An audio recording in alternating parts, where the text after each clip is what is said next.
É inspirador a gente ver homens e mulheres que Deus tem levantado nessa nação, inspirando e transformando. Porque é para isso que a igreja está na face da terra. Para ser luz e ser sal, né? E não se pode esconder uma luz debaixo da cama. Também não pode... Gente, você já ouviu alguém comendo uma comida e falando assim, que sal delicioso? Vocês já viram isso acontecendo? Eu nunca vi. O máximo que... Tá bom de tempero. O máximo que eu já ouvi é isso, mas eu nunca vi. Ai, que sal. Mas tira o sal para ver, né? E quando Jesus fala, vós sois o sal da terra, Ele está dizendo que a gente vai mudar o sabor das coisas, né? E essa é a nossa vocação, essa é a proposta do reino de Deus. E eu queria compartilhar com vocês aquilo que o Senhor colocou no meu coração.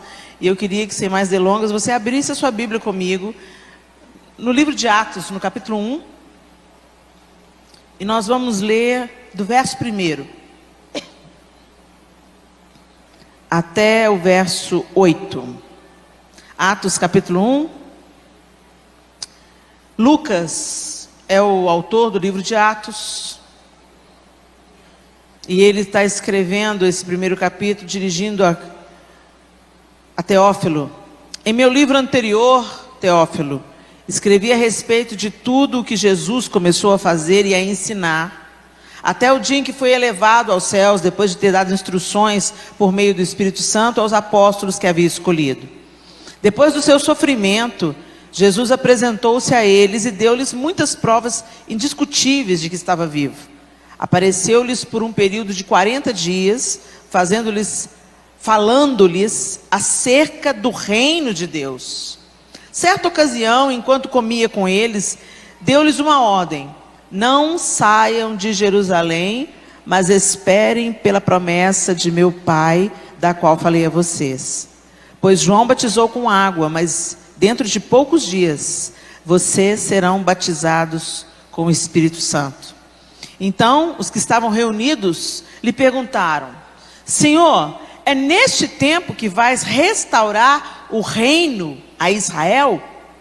Ele lhes respondeu: não compete a você saber os tempos ou as datas que o Pai estabeleceu pela sua própria autoridade, mas receberão poder quando o Espírito Santo descer sobre vocês, e serão minhas testemunhas em Jerusalém, em toda a Judeia e Samaria e até os confins da terra. Vamos entender primeiro o que o dicionário diz sobre reino. O que é reino segundo o dicionário? Segundo o dicionário, reino é estado que tem por soberano um rei, monarquia, conjunto dos súditos, governo de um rei, reinado, conjunto de seres que apresentam caracteres comuns, domínio, âmbito. É isso que o dicionário fala sobre reino. E a gente se encaixa perfeitamente. Estado que tem por soberano um rei. Você tem um rei? Nós temos um rei, gente? Quem que é o nosso rei? Eu lembro de uma música antiga que cantava... Não sou velha, sou vintage. Mas eu lembro de uma música que eu cantava na praça, culto da praça, usava fazer culto da praça, né? E eles cantavam, o coro da música, Jesus Cristo é o nosso rei. Era a parte preferida. Eu cantava aquilo, eu tinha uns 14 anos de idade, eu cantava a plenos pulmões. Jesus Cristo é o nosso rei. E hoje a gente canta tantas canções que falam sobre o reino de Deus, sobre Jesus ser o nosso rei. Mas será que nós vivemos debaixo do seu governo? Será que ele realmente domina sobre nós? Será que são as suas leis, os seus princípios, os seus valores que palpitam no nosso coração, que pulsam dentro de nós? Nós realmente somos regidos pelo padrão de vida estabelecido pelo rei? Muito bem. E aí a gente se depara com esse texto de Atos, capítulo 1. E o texto está dizendo que Jesus já tinha ressuscitado, e ele estava ali conversando com os seus discípulos acerca do reino dos céus. E aí os seus discípulos perguntam para ele, vocês vão ficar em Jerusalém até que do alto vocês sejam revestidos de poder. E os discípulos perguntam, é nesse tempo que vai restaurar o reino a Israel? Gente, na cabeça de um judeu, o Messias vem para colocar o cetro de poder nas mãos de Israel. O povo de Israel, o Messias vai elevar o status do povo de Israel. Então entendam, aqueles discípulos, eles viviam debaixo do domínio. Israel, naquele contexto, estava debaixo do domínio do Império Romano. Ok?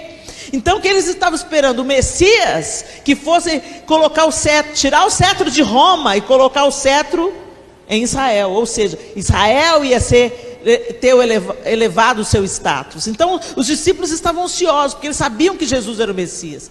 Ele já tinha se manifestado como Messias, ele já reconhecia como Messias, mas na cabeça de um judeu, o Messias ia trazer o queijo para Israel. E aí Jesus fala assim, olha, não cabe a você saber o tempo, as estações, mas vocês vão ser revestidos de poder para serem minhas testemunhas. Em Jerusalém, Judeia, Samaria já era um lugar, Jerusalém e Judeia ainda dá para aguentar, mas Samaria já era um povo esquisito, diferente, salvação era para o judeu, não era para o samaritano. Não, vocês vão ser minhas testemunhas em Samaria e até os confins da terra. E naquele confins da terra, no contexto dos confins da terra, era Roma. Roma era os confins da terra, era um mundo conhecido. Mas hoje, como isso foi ampliado? E o Costa Neto lembrou a gente aqui muito bem, como que o Evangelho chegou até nós gentios. O reino de Deus foi estendido a toda a terra. Não era só para os judeus, era para toda a terra. Então hoje você faz parte desse reino, você está debaixo desse reinado. E quando você entra então para a família de Deus, significa que agora você é regido por um novo padrão de vida, de visão, de comportamento, de tudo entra no seu entendimento e transforma o seu comportamento. Não é assim? Quando você se muda, por exemplo, do Brasil e você vai morar numa outra nação, naturalmente, quanto mais tempo você passa lá, e principalmente se você não está cercado de outras pessoas da sua nação, você vai assimilando a maneira que aquele povo vive. Então daqui a pouco você está vestindo parecido com aquele povo. O povo às vezes vai embora para os Estados Unidos e fica pedindo para a gente levar a camiseta da Hering. Traz a camiseta da Hering para mim. Traz uma lingerie da Hope para mim. Porque aqui está tudo muito ruim. Mas isso dura só uns 2, 3 anos, que daqui a pouco a pessoa ela começa a descobrir na própria terra, na identidade daquele povo, as coisas que ela gosta, e ela vai se adequando àquilo, e ela vai absorvendo, e ela tem que absorver também as regras. O que fazia aqui no Brasil, não dá para fazer lá, senão você vai ser preso, né? Então se o guarda começa a andar atrás de você nos Estados Unidos, ele fala assim, para, põe as 2 mãos no volante, abra o vidro e sorria. Então, é um padrão de comportamento. Por quê? Porque você está debaixo de um sistema de governo. E esse sistema de governo, que nós estamos debaixo dele, é que deveria nos governar. Mas será que nós conhecemos esse sistema de governo? Porque para a pessoa, como eu citei aqui agora, para a pessoa que vai para os Estados Unidos, ela não chega lá sabendo de tudo. Ela vai tomando consciência de como as coisas funcionam, à medida que ela vai muitas vezes sendo exposta a uma situação difícil, né?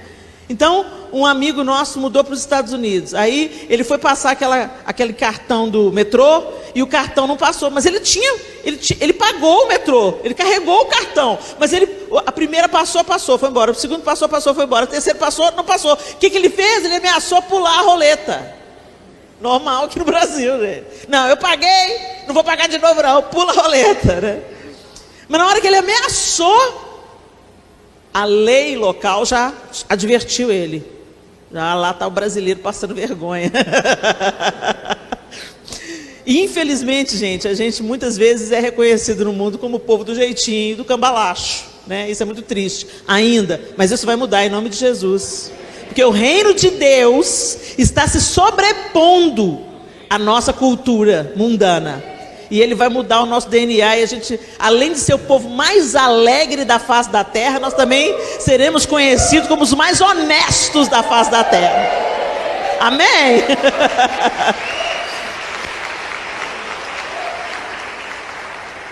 Então a cultura do reino de Deus, ela transforma tudo ao redor. Tudo ao redor. Eu tenho uma política, onde eu passo, tem que ficar melhor, de uma forma ou de outra. Um dia, eu já contei essa experiência aí para quem me acompanha pelo YouTube. Eu entrei no banheiro do avião e o banheiro do avião estava uma pocilga, gente. E era uma viagem de muitas horas. Então, muitas horas no avião, o banheiro é um cubículo. Não sei se você já teve a oportunidade de viajar um voo internacional. A classe econômica já é apertadinha, o banheiro é um cubículo. E aí, ter que conviver com isso tudo, todo mundo respirando o mesmo ar durante 10 horas, e ainda entrar num banheiro emporcalhado, é duro demais. Aí eu entrei naquele banheiro, né, quando eu abri a porta, acendeu a luz. Eu falei, meu Deus, quem que passou por aqui? Demônio da Tasmânia passou por aqui. Aí eu falei assim, né? Veio a cultura do reino. E eu falei assim, eu estou passando aqui, então se eu passo por aqui, a coisa vai ter que ficar melhor. Fechei a porta do banheiro e dei um faxinão no banheiro. Depois que eu faxinei o banheiro, hoje eu ando até com um sprayzinho de Lysol. Aí, deu faxinão no banheiro, usei o banheiro, deixei o banheiro impecável e saí. Quando eu fui saindo, tinha uma outra mulher esperando para entrar. Ela entrou e falou, uau, que banheiro limpinho. Eu falei assim, acabei de dar uma geral nele, mantém. Aí ela falou assim, você está falando sério? Eu falei, estou falando sério. Mas por que você fez isso? Eu falei assim, porque quando a gente passa num lugar, a gente tem que deixar o lugar melhor. Você conhece o princípio do também? Ela falou assim, não, que princípio é esse? Faça o que você precisa para deixar tudo melhor. E também o que você não precisa. Aí ela falou assim, não, eu gostei desse princípio, viu? Beleza, ela falou assim, então, Deus te abençoe. Ah, você é crente? Eu sou crente. Passou, sentei lá no meu banco, a viagem estava mais ou menos no meio.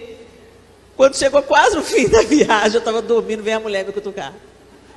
Ô, moça, deixa eu te falar, o outro banheiro está horrível também. Eu peguei, virei para ela e falei assim, agora é a sua vez. Ou seja, gente, eu acredito realmente nisso. Se eu estou andando e tem um papel no chão, eu vou pegar o papel. Mas não é seu serviço, Helena. A gente não faz só o nosso serviço. A gente faz tudo o que a gente pode fazer para o nosso ambiente estar melhor. E se está melhor para mim, está melhor para o outro.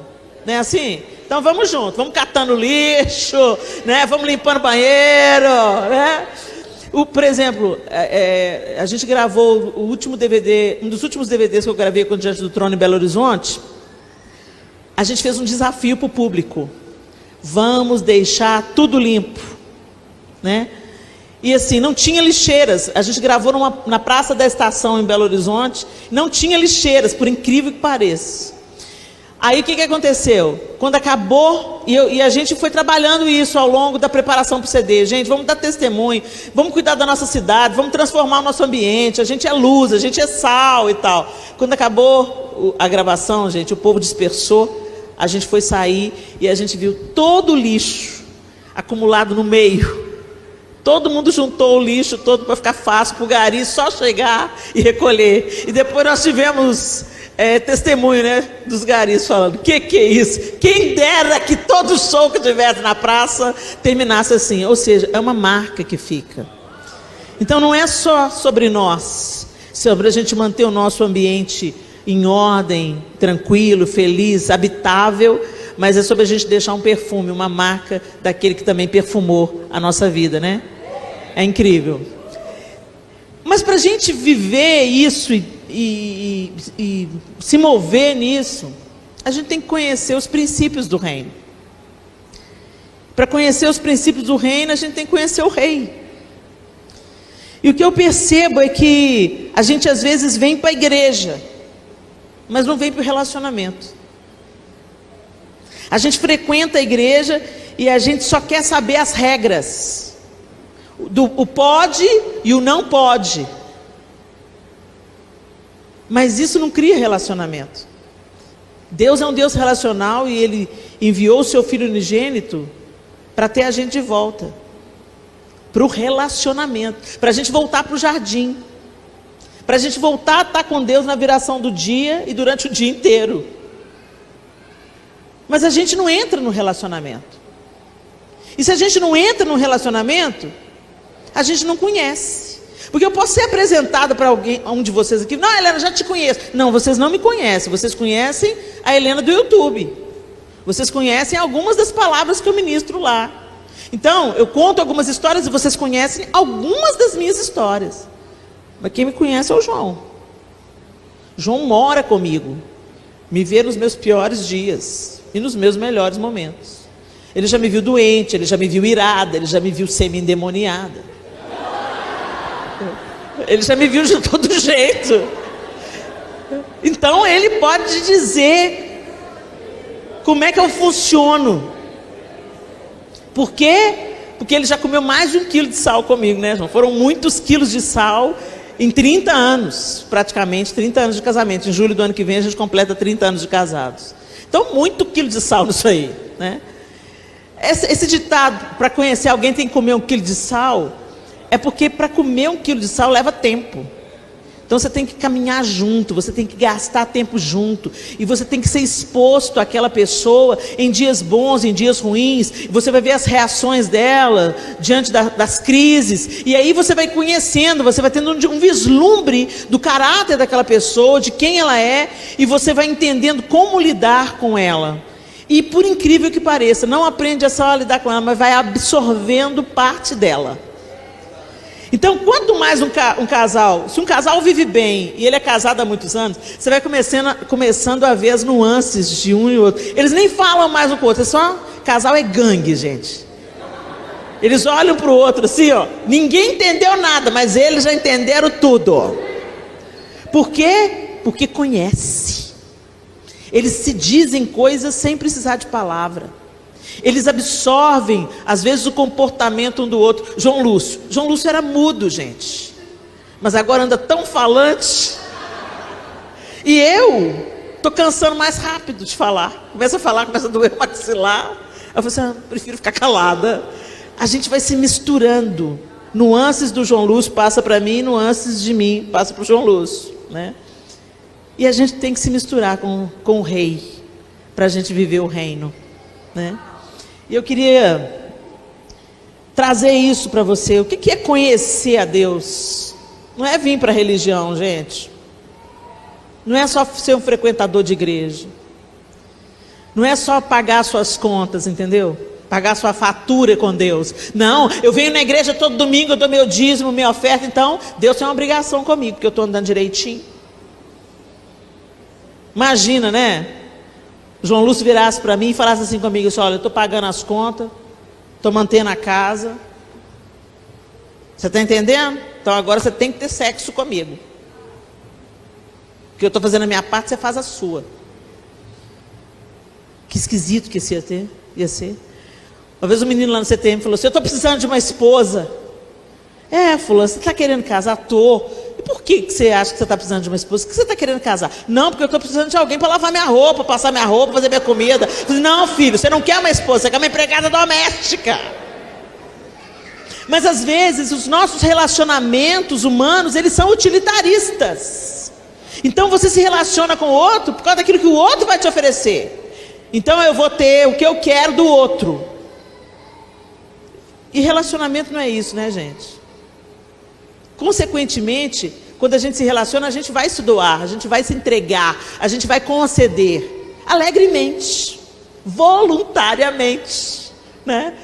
A gente faz isso porque a gente ama, porque a gente é movido por amor. Agora, um relacionamento utilitarista, ele é tóxico. na amizade, entre pais e filhos e entre marido e mulher. Isso vai causar um dano no casamento. Eu estou com fulano enquanto fulano me interessa. E às vezes a gente tem um relacionamento utilitarista com Deus. Eu estou com Deus porque eu venho na igreja, porque Deus, né? Aí Deus me protege, aí Deus me abençoa, aí Deus me prospera. Ô, gente, isso não é um relacionamento verdadeiro. É o gênio da lâmpada. Deus não é o gênio da lâmpada, gente. Deus é pai. E pai, um pai que é um bom pai, ele dá colo, ele cheira, ele chamega, ele te levanta, ele te promove, ele tira o melhor de você, ele faz de você a melhor pessoa do mundo. Mas ele também dá limite, ele também corrige, ele também fala, não vai. Eu quero ir, pai. Não vai, isso não é bom para você, eu sei que não é bom, isso você não vai. Não é assim? Pai, mãe, quando a gente ama, a gente protege, a gente dá limite, né? E a gente está aí com uma geração perdidaça. Por quê? Porque a gente pensa que amor é só dar, é só conceder, para ser amado. Minha mãe não estava nem aí se ela era amada. Eu falei, não gosto mais de você, mãe. A mamãe falava assim, não estou nem aí se você não gosta, me obedeça. E hoje, como eu amo. Começou pela obediência e terminou num amor transbordante, ou seja, eu cuido da minha mãe. Não vai ser um asilo que vai cuidar da minha mãe, serei eu. Agora, quando esse relacionamento que concede tudo, para ter alguma coisa de volta, para ter um retorno, porque o pai e a mãe, quando ele quer ser legal com o filho, ele quer um olhar de aprovação. Eu te amo, mamãe.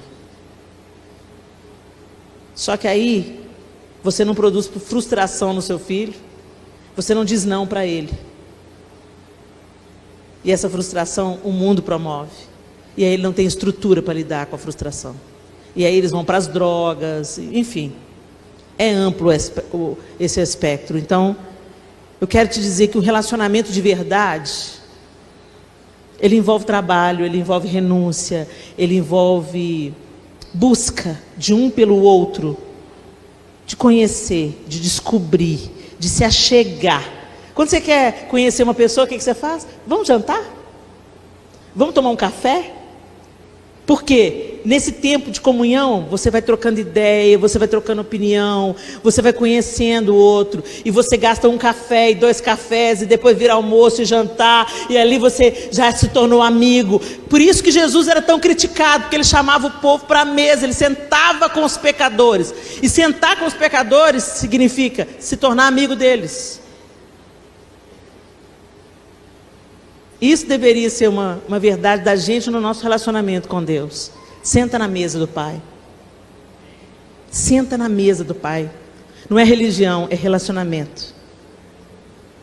É relacionamento. E o que é relacionamento? Conhecer. O verbo no hebraico para conhecer é iada. O termo semelhante no grego é gnosko. Eles têm similaridades, né, no seu significado. Significa conhecer a Deus. E o yada, ele apresenta uma grande variedade de significados no hebraico bíblico. Yada e seus cognatos podem significar percepção sensorial. O que é percepção sensorial? Aquilo que você captura pelos seus sentidos. Então, por exemplo, eu sei que isso é uma flor, porque eu cresci aprendendo pela minha captura sensorial que isso é uma flor. Eu vejo, eu toco, eu cheiro, e eu sei que isso é uma flor. Então, um dos significados de yada ou de gnosko, né, o conhecimento vem pela assimilação dos sentidos. Eu escuto, eu vejo, eu toco, eu cheiro. O outro é a apreensão intelectual, ou seja, você senta e aí amanhã você senta e o Costa Neto vai ensinar como é que um líder funciona e você vai aprendendo isso, capturando isso pelo intelectual, você vai entendendo isso com a sua inteligência. Outra maneira é a posse de informação ou fatos que podem ser aprendidos.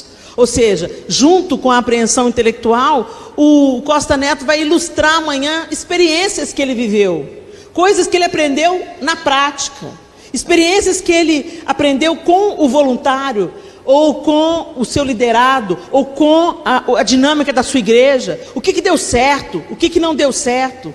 Isso também é uma forma de conhecimento. E o outro é a habilidade prática, ou seja, eu conheço porque eu pratico. Então, tem gente que sabe manipular uma filmadora, nunca fez um curso de cinema, mas aprendeu bisbilhotando a máquina, tomando conhecimento da máquina, como é que funciona, como é que desliga, como é que liga, lendo o manual de instruções, e aí ele começa a pôr em prática, a descobrir, olha, eu descobri que quando eu aproximo a cena assim, causa esse efeito. Então, assim é com a câmera, com o martelo, com o formão, enfim, com a linha, a agulha, o tricô, você vai aprendendo, praticando. E finalmente, iada significa intimidade física. Eu conheço porque eu descobri essa pessoa. Então por isso que na Bíblia fala assim, que José desposou Maria, mas não a conheceu até que ela tivesse dado à luz o filho e pôs o nome de Jesus. Ou seja, não teve intimidade física com Maria. Tudo isso significa iada. Iada é o conhecimento. Iada é o verbo usado para designar também conhecimento de Deus. E você pode conhecer Deus por apreensão intelectual, você pode conhecer Deus pela percepção sensorial. Como assim, Helena? Eu não posso tocar Deus, eu não posso cheirar Deus, mas você pode ver a manifestação da obra de Deus. Os céus proclamam a glória de Deus e o firmamento anuncia as obras das suas mãos. Quando você olha a obra de Deus, você sabe. Quando você aprecia uma obra de arte, você sabe quem é o autor, o que o autor estava passando. Você tem um vislumbre quando você vê um compositor compor uma música de fossa. Você pensa, esse cara quando compôs isso estava mal. Você tem um vislumbre da alma do autor por causa da composição dele. Você tem um vislumbre da alma do pintor por causa da arte que ele colocou na tela. E você tem um vislumbre do caráter de Deus quando você vê o mar que não ultrapassa o seu limite, quando você vê o pôr do sol que não se repete, quando você vê os pássaros planando, quando você vê a força do leão e a leoa caçando, você percebe a ordem de Deus na criação. Então você aprende Deus, percebe Deus e conhece a Deus também por apreensão sensorial. E você pode também ter informação de fatos que podem ser aprendidos, habilidade intelectual. Quando você lê a Bíblia, você conhece Deus. Não tem jeito de conhecer Deus sem ler as suas cartas, sem ler a expressão de amor, sem ler o seu caráter expresso em cada atitude, em cada acontecimento no texto bíblico. Então é impossível você conhecer a Deus sem ler a palavra de Deus. E finalmente, a intimidade com Deus. Eu não sei se vocês já experimentaram isso, gente. Essa intimidade com Deus, no secreto. Tem gente que nunca viveu essa experiência. E eu vou te dizer uma coisa. É melhor do que sexo. Teve uma vez que a gente entrou numa sala para conhecer Deus por apreensão intelectual. O pastor Antônio Cirilo estava ministrando sobre nós, ele pregou uma palavra de ensino maravilhosa. E depois, quando acabou aquele tempo, ele foi orar por um. Éramos um grupo pequeno, de 60 pessoas no máximo. Eu estava grávida de 7 meses, da Sofia. Você sabe o que é uma grávida de 7 meses? A gente vai no banheiro fazer xixi de 5 em 5 minutos. E eu já estava na 4ª gestação, então imagina, minha barriga, no segundo já estava desse tamanho. Já estava tudo frouxo, né? Estica mais fácil. Então, o útero com a criança vai pressionando a bexiga. Então toda hora você vai no banheiro, você tem fome toda hora. Então eu estava nesse quadro, 7 meses de gestação.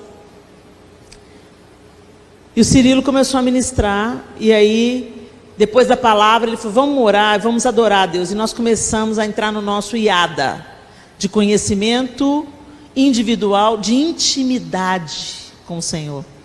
E nós começamos a adorar, começamos a cantar, ele ministrou sobre alguns de nós e tal. Gente, no final, qual que foi a somatória? Estava todo mundo no chão, cheio de Deus. A gente esqueceu, cada um esqueceu um, e era só a gente e Deus. E eu apaguei, eu entrei num estado de plenitude. E primeiro eu ri, até me gastar. Não, ele está chorando, eu estava rindo.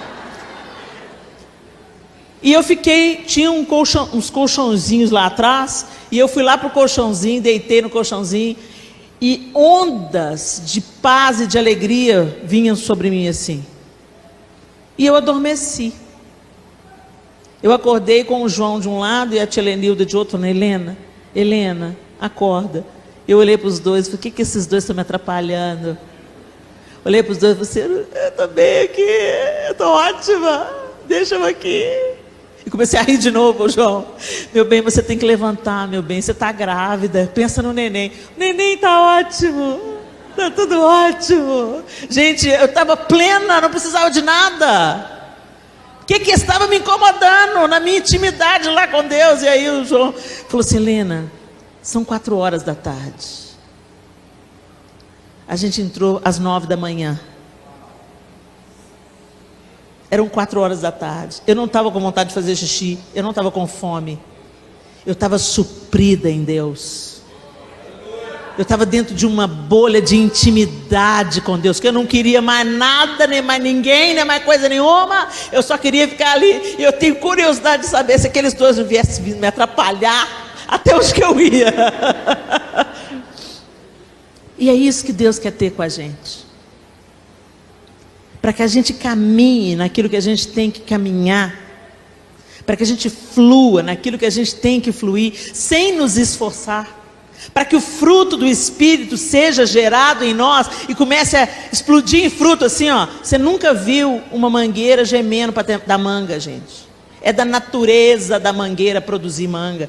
Lá perto de casa tem atrás, eu abro a janela do meu quarto, tem uma mangueira carregada. Não ouvi nenhum grito dela.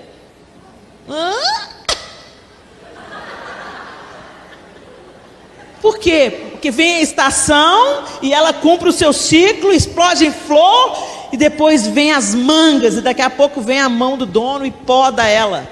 Todo ano é assim. Ele poda a mangueira, ela fica feia, daqui a pouco ela está toda robusta de novo, linda e fazendo mais manga. E assim é no nosso relacionamento com Deus. Quando nós explodirmos em flor e em fruto, nós vamos alimentar o mundo com o fruto do reino de Deus. Paz, alegria no Espírito Santo. Isso vai fluir naturalmente. E a gente tem se esforçado tanto, e temos tido tanto fracasso, né? Porque a gente vai sendo movido pela religião, e a gente vai medindo as pessoas, e a régua delas é maior do que a nossa. Para elas é maior. A gente põe os nossos pecados assim meio de lado e fica assim de olho no vestido dela, olha o decote da outra. Sangue de Jesus tem poder. Olha lá, ainda ora, faz aquelas orações hipócritas. Deus cela com salvação. Não, eu amo, eu faço evangelismo. Gente, sabe essa história de você entregar um folhetinho e falar, Jesus te ama? Jesus não mandou fazer evangelismo, Jesus mandou fazer discípulos. E para fazer discípulo, você senta junto, você come junto, você descasca o abacaxi junto. Ele entregou folhetinho para os discípulos dele. Ele falou, vem, me segue aí, vamos junto. E enquanto ele estava vivendo com aqueles homens, ele foi se manifestando para aqueles homens. E eles foram vendo que ele era o Messias de Deus. Recebereis poder ao descer sobre vós o Espírito Santo, e vocês serão minhas testemunhas. Jerusalém, Judéia, Samaria, até os confins da terra. Vocês estão pensando pequeno, vocês estão pensando que eu vim fazer só Israel? Não, eu vim atingir o mundo todo, e gerações, e gerações, e gerações, e gerações. E hoje ele fala para nós, Jerusalém, Judéia, Samaria, e até os confins da terra, e Franca, e Ribeirão Preto, e São Paulo, e até romper o mar. Ou seja, é para você ser testemunha de Jesus. Agora você só pode testemunhar aquilo que você conhece.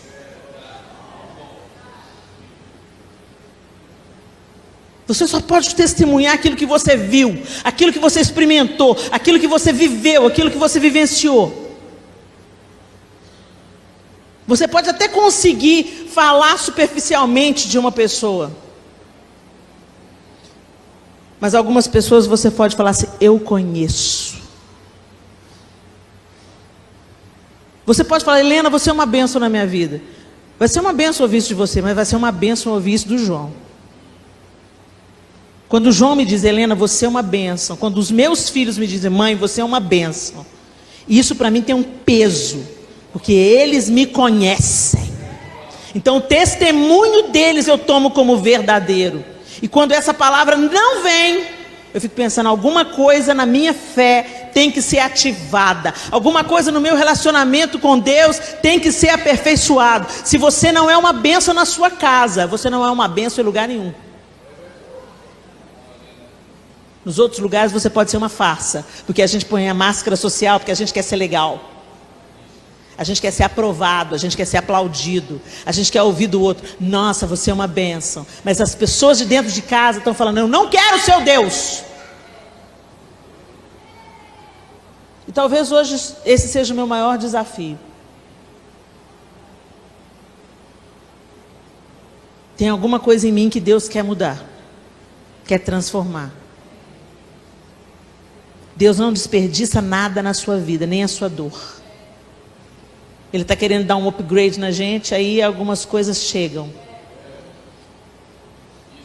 E Ele vai nos ajustando, amorosamente Ele vai chegando a gente no lugar. Você já cresceu, mas agora vamos crescer mais um pouquinho. Vamos lá, mais um pouquinho, mais um pouquinho. Chega mais perto, vem mais pertinho aqui de mim, cola em mim.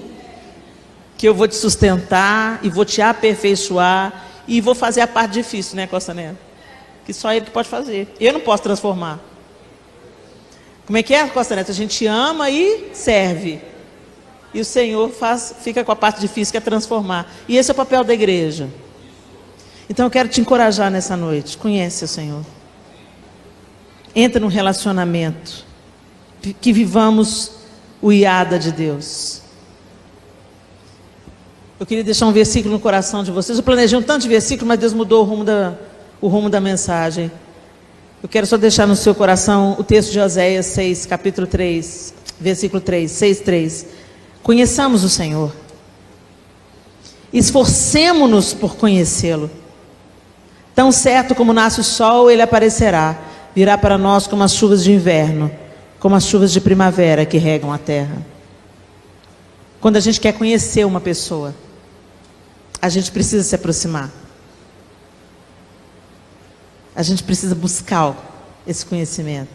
A gente precisa sentar na mesma mesa. A gente precisa de passar tempo juntos. A gente precisa de viver experiências juntos, viajar junto, não é assim? Então eu quero te encorajar. Chegai-vos a Deus e Ele se chegará a vós outros. E aí, os valores dele, os frutos, vão ser gerados em você, naturalmente. Quando você pensar que não, você já está rindo igual Jesus, falando igual Jesus, cheirando igual Jesus, limpando banheiro de avião, como Jesus limparia. Porque onde Ele passava, nada continuava do mesmo jeito. Onde Ele passa, nada continua do mesmo jeito. E Ele quer fazer isso comigo e com você. Ele quer que você, dentro de casa, depois que você entra dentro de casa, que a sua casa não seja mais a mesma. Que as suas festas de família não sejam mais as mesmas, porque você chegou. Às vezes a gente entrega a vida para Jesus e vira o chato. Eu não vou na festa de Natal, não. Vou sentar na roda dos escarnecedores. Até o ano passado eles te aguentaram, bêbado, falando palavrão. Agora você aceitou Jesus e em vez do rei ficar no coração, o rei desceu para a barriga. Tem o rei na barriga. Eu sou o santo, eu sou o tal. O rei que entrou no seu coração, lavou os seus pecados, ele se sentou com pecadores. Mas você não senta com sua avó, com seu avô, com sua tia, né? Com seu primo que não é crente. Senta com eles. Se você era o melhor filho, que Deus te faça um filho muito melhor. Se você era um sobrinho dedicado, por causa do seu relacionamento com Deus, Ele vai te fazer um sobrinho mais dedicado ainda. Se você era um bom estudante, Ele quer fazer de você o melhor estudante. Se você era um cara que levava esperança para as pessoas, agora ainda mais, porque a esperança mora dentro de você. Agora a gente não produz frutos sozinhos. Chegai-vos a Deus. Conhece Deus. Procura Deus. Senta com Deus. Desfruta Deus. Iada. Que você aprenda Deus sensorialmente, intelectualmente, na prática, que você viva o caráter de Deus. Porque Cristo em vós, a esperança da glória. Que Ele transborde. Deus abençoe.